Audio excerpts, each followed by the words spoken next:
We're still meeting on the kick-off kasi sabi ni Mayor, wag na tayo mag-proclamation.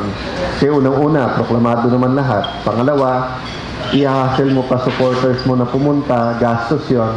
Alam niyo naman na people-led yung aming campaign and it's really through small donations, through people bringing their own t-shirts.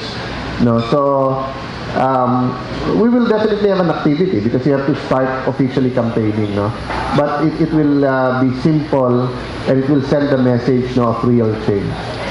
Malamang sa Mindanao mag-start, but we really haven't, decided exactly where, how, and but we'll keep you updated. I don't think it will be a proclamation rally. No, so yung traditional na you'll ask your supporters o maghakot ka ng tao sa isang area at paramihan kayo ng tao just to say that we're officially running. Everyone knows who's running, eh. Diba?